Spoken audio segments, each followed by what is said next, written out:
Hello student, स्वागत है आपका आईसीटी वर्चुअल क्लासेस में। मैं हूं कविता, आपकी बायो टीचर। उम्मीद करती हूं आप सभी अच्छे होंगे और स्वस्थ होंगे। सो क्लास कंटिन्यू करेंगे अपना चैप्टर जिसमें हम बात कर रहे हैं बायोटेक्नोलॉजी प्रिंसिपल एंड प्रोसेस। तो यहाँ पर हम बायोटेक्नोलॉजी के बारे में बात कर रहे हैं और हमने बात की है यहाँ पर कि कैसे हम यहाँ पर किसी एक जीव का जो जेनेटिक मटेरियल है या किसी एक जीव का जो जीन है वो दूसरे जीव में, ये एक सेल का जो जीन है वो दूसरे सेल में हम यहाँ पर ट्रांसफर कर सकते हैं। इसके बारे में हम बात कर रहे हैं जिसमें हमने कहा सबसे पहले हम करेंगे आइसोलेशन ऑफ डीएनए, यानी कि जो डोनर सेल है, जिस सेल से हमें क्या करना है, जीन निकालना है, उससे हम पूरा का पूरा जो डीएनए है वो आइसोलेट करेंगे, जिससे हम cell lysis, removal of contaminants, precipitation of DNA and collection of DNA यानी कि स्पूलिंग, ये सारी प्रोसेस हम करेंगे। ठीक है, इसमें क्या क्या करते हैं इसके बारे में हम डिस्कस कर चुके हैं, रिवीजन भी कर चुके हैं। बार बार हम यहाँ पर डिस्कस कर रहे हैं, रिवाइज कर रहे हैं यहाँ पर चीज़ों को। तो जो आपकी स्टार्टिंग के टॉपिक हैं वो आपको क्लियर हो जाने चाहिए कि आइसोलेशन में क्या हो रहा है, प्रेसिपिटेशन में क्या हो रहा है, स्पूलिंग में क्या हो रहा है। ठीक है, तो ये सारी चीज़ें अभी तक आपको क्लियर हो जानी चाहिए। आपको ये अब समझ में आ जाना चाहिए कि हम आइसोलेशन कर रहे हैं, जिससे हमने डीएनए को प्राप्त कर लिया है, हमने स्पूलिंग भी कर ली है, हमारे पास आ गया नेकेड डीएनए। अब हमें क्या करना है, उस नेकेड डीएनए से अपना जो जीन ऑफ इंटरेस्ट है उसको निकालना है। तो उसके लिए हमें डीएनए के अलग अलग फ्रेगमेंट करने पड़ेंगे। अब हमने कहा कि पूरा डीएनए हमारे पास है। ठीक है, हमने कहा कि पूरा डीएनए हमारे पास है।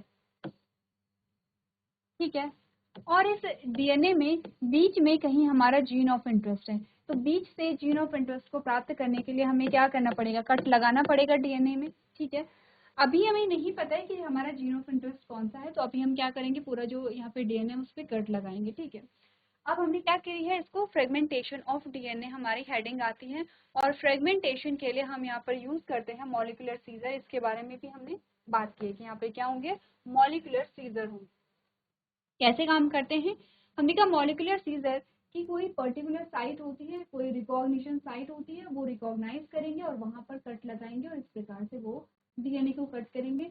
कुछ हमारे पास जो रिस्ट्रिक्शन एंडोन्यूक्लियस हैं या जेनेटिक सीजर हैं या मॉलिक्यूलर सीजर हैं, उसके एग्जाम्पल है एक और one, Bam H1 and Hind third. Previous lecture में हमने कहा था कि जो यहाँ पर मॉलिक्यूलर सीजर हैं या रिस्ट्रिक्शन एंडोन्यूक्लियस हैं यहाँ पर, तो हमारे पास आते हैं न्यूक्लियस। जो न्यूक्लियस होते हैं यहाँ पे वो कैसे होते हैं, दो टाइप के होते हैं। जो न्यूक्लिक एसिड होते हैं वो दो टाइप के होते हैं, डीएनए एंड आरएनए। या न्यूक्लियस जो होंगे वो फिर कितने प्रकार के होंगे, आपने कहा डीएनएज और आरएनए। ठीक है, इसमें डीएनए जो है दो टाइप का होगा, रिस्ट्रिक्शन एंडोन्यूक्लियस और रिस्ट्रिक्शन एक्सोन्यूक्लियस। ठीक है, तो हमने कहा कि जो न्यूक्लियस होते हैं वो दो टाइप के होंगे according to nucleic acid. Nucleic acid क्योंकि दो प्रकार के हैं तो न्यूक्लियस भी दो प्रकार के होंगे, डीएनए और आरएनए। इसके बारे में हमने प्रीवियस लेक्चर में बात कर ली थी। अब हमने ये भी देखा है कि कैसे काम करते हैं। फ्रेगमेंटेशन हो गई है, अभी तक हमें ये नहीं पता है कि हमारा जीन ऑफ इंटरेस्ट कौन है। अब वो जो छोटे छोटे पीस है डीएनए के, उनमें से हमें अपना जीन प्राप्त करना है, जिसके लिए हम यूज करते हैं जेल इलेक्ट्रोफोरेसिस। और जेल इलेक्ट्रोफोरेसिस में हमने क्या क्या चीजें यहाँ पे यूज की हैं, जेल इलेक्ट्रोफोरेसिस में हमने यूज किया है एग्रोस जेल। ठीक है, हमने यूज क्या किया है,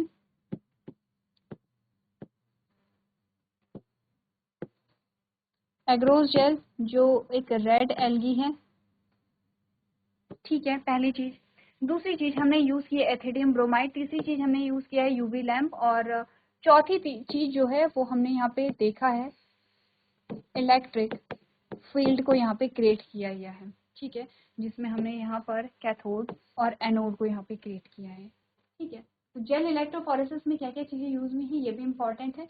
आपने ये जो यहाँ पर क्या है, ये जो गड्ढे बनाए गए हैं इनमें डीएनए के फ्रेगमेंट डाले गए हैं।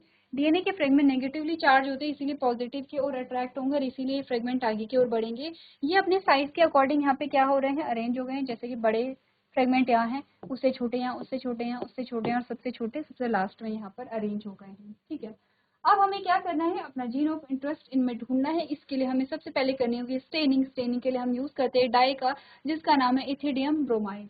इथिडियम ब्रोमाइड जब डाला जाता है तो उसके बाद ये जो स्ट्रैंड होते हैं ये कलर्ड हो गए हैं, लेकिन ये अभी विजिबल नहीं है। विजिबल कब होंगे, जब आप यूवी लैंप के थ्रू जब देखते हैं। जब यूवी लैंप के थ्रू देखा जाता है तो ये ऑरेंज कलर्ड फ्रेगमेंट हमारे पास आते हैं।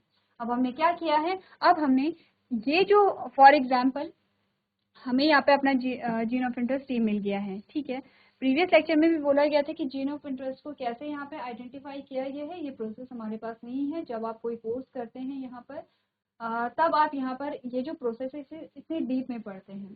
तो आपने अपना जीन ऑफ इंटरेस्ट प्राप्त किया है, और जब आपने क्या किया है, इसे प्राप्त किया तो इसके साथ जेल भी लिया गया। आपने कहा ये सेम ऐसा है जैसे आपने एक स्पून लिया, स्पून से आपने जेल लिया, और जेल में ही हमारा क्या है, जीन ऑफ इंटरेस्ट है। अब हमें क्या करना है, अब हमें क्या करना है, इस जेल से अपना जीन ऑफ इंटरेस्ट प्राप्त करना है, जेल से अलग करना है। तो इसके लिए हम करेंगे यहाँ पे इल्यूजन, ठीक है। इल्यूजन क्या प्रोसेस है, आपने कहा जेल से जो हमारा जीन ऑफ इंटरेस्ट है उसको सेपरेट करने की जो प्रोसेस है उसे हम नाम देते हैं इल्यूजन। चलिए, अब होगी सारी चीजें हो गई हैं, यानी कि सारी चीजें क्या क्या हुई हैं यहाँ पर देखेंगे। सारी चीजें क्या क्या हुई हैं, हमने कहा ये एक सेल है, हमने कहा ये एक सेल है, ये न्यूक्लियर मेम्ब्रेन है, इसमें जेनेटिक मटेरियल है। हमने क्या किया है, जेनेटिक मटेरियल को यहाँ पे अलग निकाल लिया है। ये हमारा जेनेटिक नेकेड डीएनए हमारे पास आ गया, नेकेड डीएनए, ठीक है। अब इस नेकेड डीएनए को हमने क्या किया है, इसकी फ्रेगमेंटेशन कर दी है। तो हमने कहा कि जब इसकी, चलो यहीं पे इसकी फ्रेगमेंटेशन कर देते हैं। फ्रेगमेंटेशन का मतलब बीच से हमने काट दिया है, ठीक है। चलिए, बीच से हमने यहाँ पे इसकी फ्रेगमेंटेशन कर दी, यानी कि फ्रेगमेंट्स आ गए हैं। अब हमने क्या किया है, इसमें इन्हें इनके साइज के अकॉर्डिंग यहाँ पे अरेंज कर लिया है, ये अरेंज हो गए हैं। यहाँ से हमने अपना जीन ऑफ इंटरेस्ट भी प्राप्त कर लिया है, यानी कि जो होस्ट सेल है जहाँ से हमने अपना जीन लेना है वो वहाँ का काम हो गया, उतने तक की बात हम कर चुके हैं। अब हमें क्या करना है, वो जो जीन ऑफ इंटरेस्ट है, जो हमारे पास ये जीन ऑफ इंटरेस्ट आया है, इसे दूसरी सेल में ट्रांसफर करना है। और हमने कहा दूसरी सेल में ट्रांसफर करने के मेथड होते हैं, या तो हम डायरेक्टली यहाँ पर इसे क्या कर लें, या तो ये वो सेल है जिसमें हमने जेनेटिक मटेरियल को क्या करना है, डालना है, या तो हम डायरेक्टली डाल लें डीएनए को। लेकिन हमने कहा कि डीएनए को हम डायरेक्ट नहीं डाल सकते हैं, क्योंकि डीएनए का नेचर होता है यहाँ पर हाइड्रोफिलिक, ठीक है। हाइड्रोफिलिक नेचर होने के कारण ये प्लाज्मा मेम्ब्रेन से प्लाज्मा मेम्ब्रेन को पास नहीं कर पाता है, इसीलिए डायरेक्ट मेथड हम यूज नहीं करते हैं। हम यूज करते हैं इनडायरेक्ट मेथड, जिसमें वेक्टर के थ्रू हम क्या करेंगे, अपना जो जीन ऑफ इंटरेस्ट है उसे पास कराते हैं। तो हम करते क्या हैं, देखिए हम करेंगे क्या। सबसे पहले हमने कहा कि हम एक माध्यम लेते हैं जिसके द्वारा हम जीन ऑफ इंटरेस्ट को उस सेल में डाल दें। पहले थोड़ा सा वेक्टर के बारे में बात कर लेते हैं। प्रीवियस लेक्चर में हमने बात क्या की है, हमने कहा कि जैसे हम एक जगह से दूसरी जगह जाते हैं तो हम वाहन का यूज करते हैं व्हीकल का यूज करते हैं हम। तो हम व्हीकल में बैठते हैं और व्हीकल हमें जहां हमें जाना होता है वहां पहुंचा देता है। वेक्टर भी सेम व्हीकल जैसा है, वेक्टर के अंदर डाला जाता है जीन ऑफ इंटरेस्ट, और उस पूरे वेक्टर को सेल के अंदर डाला जाता है। और जैसे ही वेक्टर सेल के अंदर जाता है, हमारा जीन ऑफ इंटरेस्ट भी सेल के अंदर आ जाता है, ठीक है। आपने कहा ये जो व्हीकल है, ये जो साधन है, या ये जो आपने कहा जो वाहन है, इसको नाम दिया जाता है वेक्टर। वेक्टर क्या करेंगे, वेक्टर का काम होगा जीन ऑफ इंटरेस्ट को यहाँ पे क्या करना, ट्रांसफर करना, जीन ऑफ इंटरेस्ट का स्थानांतरण करना एक सेल से दूसरे सेल में, यानी कि सेल से तो हमने निकाल लिया है, अब हमने वेक्टर का काम है दूसरी सेल के अंदर उसे पहुंचाना। अपने तो वेक्टर अलग अलग प्रकार के होते हैं, जैसे बैक्टीरियल सेल के लिए अलग होंगे, एनिमल सेल के लिए अलग होंगे, प्लांट सेल के लिए अलग होंगे। एग्जाम्पल हमने लिया है बैक्टीरियल सेल का। हमने कहा ये बैक्टीरियल सेल हमारे पास आती है, ये इसका अपना जेनेटिक मटेरियल है जो कि क्या है, सर्कुलर है, सिंगल क्रोमोसोम यहाँ पर होता है, ये रीजन न्यूक्लियोइड है, क्योंकि हमने कहा इसमें कोई न्यूक्लियर मेम्ब्रेन नहीं है, इसीलिए ये क्या है, प्रोकैरियोटिक सेल है।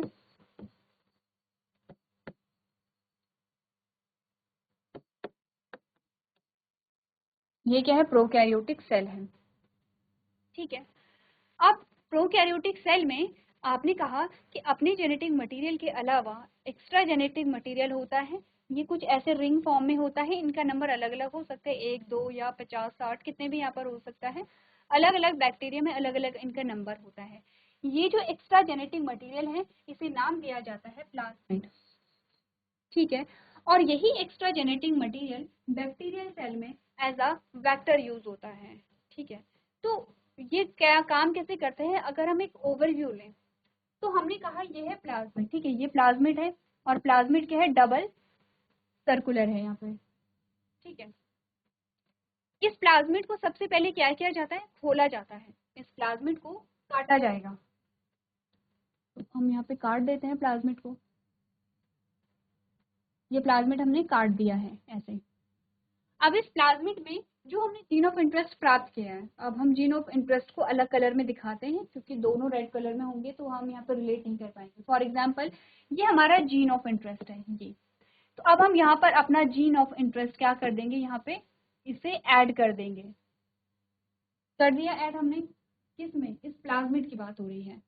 अब हमने क्या किया है, इस प्लाज्मिड को इस बैक्टीरियल सेल के अंदर हमने डाल दिया है, जिसमें हमारा क्या है, यहाँ पे जीन ऑफ इंटरेस्ट है, जीन ऑफ इंटरेस्ट है, ठीक है, क्योंकि बैक्टीरियल सेल में इजीली चला जाएगा क्योंकि इसी का जेनेटिक मटेरियल है।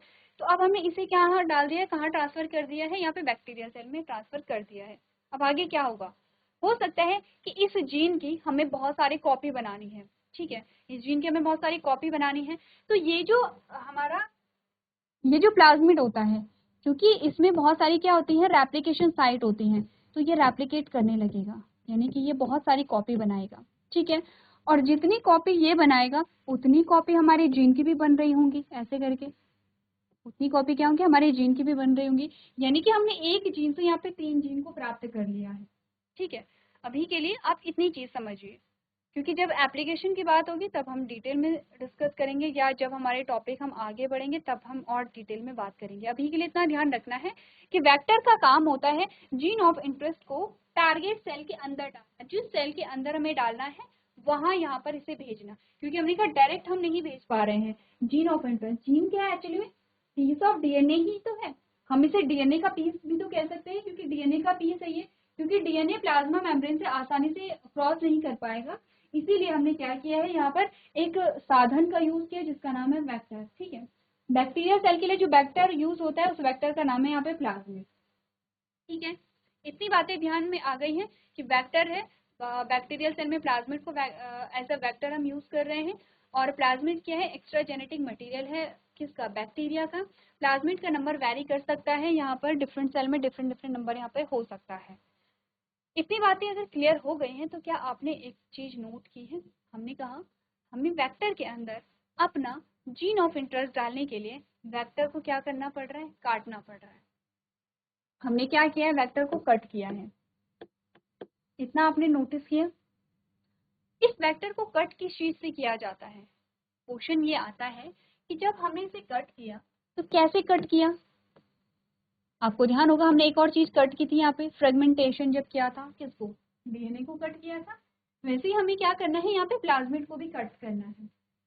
अब हमने कहा, अच्छा एक और चीज ध्यान दीजिए, जिस डीएनए की आइसोलेशन की हम बात कर रहे हैं, हम अब एग्जांपल ले रहे हैं बैक्टीरियल सेल का, इट मींस कि हमने बैक्टीरियल डीएनए ही आइसोलेट किया है। हमने बैक्टीरियल सेल से सबसे पहले बैक्टीरियल सेल में क्या डाला है, लाइसोजाइम डाला है, जिससे कि क्या हो गया है, जो सेल वॉल है वो टूट गई है। उसके बाद हमने प्रोटीएज डाला है, यहाँ पर लाइपेज डाला है, आरएनएज डाला है, ठीक है। उसके बाद हमने क्या किया है, यहाँ पे चिल्ड एथेनॉल डाला है, जिससे प्रेसिपिटेशन यहाँ पे हुआ है और प्रेसिपिटेट फॉर्म में डीएनए हमारे पास आया है। फिर हमने बैक्टीरियल सेल का जो डीएनए है उसमें स्पूलिंग की, यानी कि डीएनए को निकाला वहाँ पर, उसकी हमने फ्रेगमेंटेशन की, जेल इलेक्ट्रोफोरेसिस हमने की है। और अब हम क्या कर रहे हैं यहाँ पर, उसके बाद हमने इल्यूशन किया है, यानी कि जीन ऑफ इंटरेस्ट प्राप्त किया है। अब हम ट्रांसफर कर रहे हैं। तो जो भी चीजें हमने अभी तक पढ़ी है, क्योंकि हम आगे जो है वो बैक्टीरियल सेल की बात कर रहे हैं, तो आप ये ध्यान रखेंगे अभी तक बैक्टीरियल डीएनए की ही हमने बात की है। आगे जाकर के हम प्लांट सेल के बारे में भी बात करेंगे, प्लांट सेल में कैसे जीन ट्रांसफर किया जाता है, या एनिमल सेल में कैसे जीन ट्रांसफर किया जाता है, इनके बारे में भी बात करेंगे। अभी हम बैक्टीरियल सेल को लेकर के चल रहे हैं। अब हमने कहा जब हमने बैक्टीरियल डीएनए काटा था उसके लिए हमने क्या यूज किया था, आपने कहा उसके लिए हमने किया था रिस्ट्रिक्शन एंडोन्यूक्लियस। फॉर एग्जाम्पल ये है डीएनए, ठीक है, यहाँ पर ये इस प्रकार से डीएनए आता है, इससे सर्कुलर डीएनए होता है, ये सर्कुलर है, ठीक है, ये सर्कुलर है। इसको काटने के लिए हमने यूज किया था यहाँ पर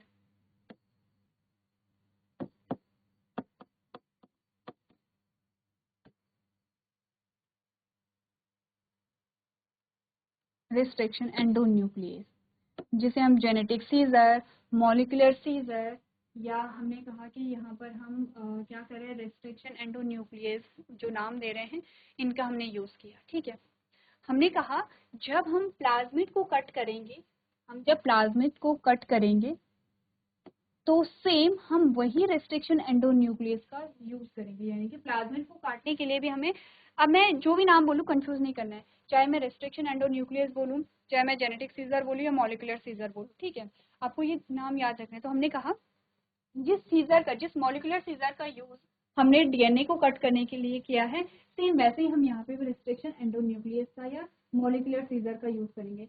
लेकिन इम्पॉर्टेंट चीज ये है कि जिस रिस्ट्रिक्शन एंडोन्यूक्लियस का यूज हमने इस डीएनए के लिए किया है, सेम उसी रिस्ट्रिक्शन एंडोन्यूक्लियस का यूज हम इसके लिए भी करेंगे। दोनों के लिए सेम रिस्ट्रिक्शन एंडोन्यूक्लियस होनी चाहिए। फॉर एग्जाम्पल हम मान लेते हैं, अगर हमने इसे एक और वन से काटा है, एक और वन क्या है, एक रिस्ट्रिक्शन एंडोन्यूक्लियस है, एग्जाम्पल पढ़ा था,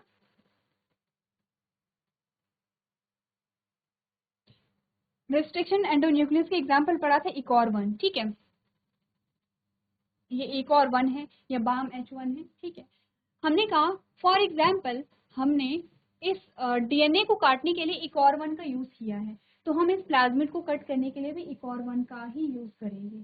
ठीक है, इतनी चीजें समझ में आ रही हैं, ऐसा क्यों होता है उसका रीजन भी हम देखेंगे। इतनी चीजें पहले आप समझिए, जो चीजें अभी तक हमने डिस्कस की हैं उन्हें आप अपनी कॉपी में पहले नोट कर लेंगे। चलिए, इतनी बात क्लियर है। अब हमने कहा, ठीक है, हमने अभी तक ये बात कही है कि जिस रिस्ट्रिक्शन एंडोन्यूक्लियस से हम यहाँ पर बैक्टीरिया का डीएनए काटेंगे, उसी रिस्ट्रिक्शन एंडोन्यूक्लियस से हम यहाँ पर प्लाज्मिड को भी कट करेंगे। ठीक है, अब बात आती है ये रिस्ट्रिक्शन एंडोन्यूक्लियस जो है वो होते क्या है, आते कहाँ से हैं। ठीक है, तो थोड़ा सा बात कर लेंगे इनकी, थोड़ा सा बात कर लेंगे रिस्ट्रिक्शन एंडोन्यूक्लियस आते कहाँ से हैं। इसके लिए हम बात करेंगे यहाँ पर बैक्टीरियल सेल के बारे में। ये हमारे पास आती है बैक्टीरियल सेल। ये बैक्टीरियल सेल का क्या है, यहाँ पे जेनेटिक मटेरियल है जो कि सर्कुलर होता है। ठीक है, यहाँ पर प्लाज्मिड आ गए हैं, ये प्लाज्मिड है यहीं पर। अच्छा चलिए, प्लाज्मिड को भी हटा देते हैं। यहीं पर कुछ ऐसे एंजाइम्स होते हैं, यहाँ पे कुछ ऐसे एंजाइम्स होंगे, इन्हें डिफरेंट कलर से दिखाते हैं।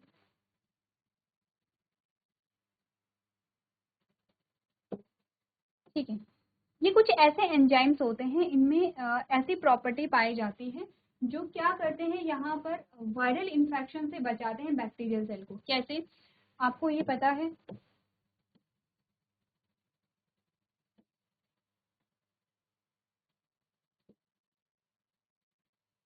ठीक है, आपको ये पता है कि जब भी कोई वायरस जो है यहाँ पर बैक्टीरियल सेल को इन्फेक्ट करता है, बैक्टीरियोफाज कहते हैं ऐसे वायरसेस को जो बैक्टीरियल सेल को इन्फेक्ट करता है, अब ये क्या करेगा, ये अपना जेनेटिक मटेरियल अंदर ट्रांसफर कर देता है। ये इसका जेनेटिक मटेरियल है। ठीक है, ये इसका क्या है, डीएनए है या जेनेटिक मटेरियल है, कुछ भी आप कहेंगे। तो बैक्टीरिया वायरस क्या करेगा, अपना जेनेटिक मटेरियल बैक्टीरियल सेल के अंदर डाल देता है। अब ये दो तरीके होते हैं जिससे ये सेल को डैमेज करता है। या तो ये अपना जेनेटिक मटेरियल जो है वो होस्ट सेल के जेनेटिक मटेरियल के साथ ऐड कर दे और रेप्लिकेशन करता चला जाए और साथ साथ में जो सेल है उसे डिस्ट्रॉय करे, या फिर ये यहीं पे रेप्लिकेशन करे, ठीक है, और सेल को यहाँ से डिस्ट्रॉय करना शुरू करे। अब यहाँ पर इससे पहले कि ये जेनेटिक मटेरियल जो है यहाँ पर बैक्टीरिया का उससे हार्म पहुंचाए या उसके साथ अटैच हो जाए या उसे डिस्ट्रॉय कर दे, इससे पहले ये जो एंजाइम है ये यहाँ पर इसको क्या करता है, आइडेंटिफाई करेगा। ये इसे आइडेंटिफाई करता है, यानी कि ये इसे स्कैन करता है, और यहाँ पर कुछ क्या होती है, रिकॉग्निशन साइट होती हैं। ठीक है, यहाँ पे क्या होती है, कुछ रिकॉग्निशन साइट होती है, कुछ विशिष्ट स्थान होते हैं। थोड़ा सा जेनेटिक मटेरियल को अगर हम बड़ा बना दें इस प्रकार से, ठीक है, ऐसे यहाँ पे कुछ विशिष्ट साइट होती हैं, ये उन्हें पहचानता है और वहां से ये इसे काटना शुरू कर देते हैं। जैसे इसने यहाँ से कट किया, यहाँ से कट किया, यहाँ से कट किया, ऐसे करके ये जो वायरल डीएनए है, वायरल डीएनए को बहुत अलग अलग पीस में काट देता है, और इस वजह से जो वायरल डीएनए है यहाँ पर वो ग्रो नहीं कर पाता है, यानी कि अब ये हार्मफुल नहीं होगा। ये जो यहाँ पर मैकेनिज्म है, इस मैकेनिज्म से क्या हुआ है, ये जो यहाँ पे एंजाइम है इसने बैक्टीरियल सेल को सेव किया है। इसीलिए इसे क्या कहते हैं, ये क्या करता है, जो वायरल ग्रोथ है यहाँ पर या वायरल डीएनए की जो ग्रोथ है उसे रिस्ट्रिक्ट करता है, उसे रोकता है, इसीलिए इसे कहते हैं रिस्ट्रिक्शन एंजाइम या रिस्ट्रिक्शन, इसको क्या कहेंगे, रिस्ट्रिक्शन एंजाइम कहेंगे या एंडो न्यूक्लियस कहेंगे।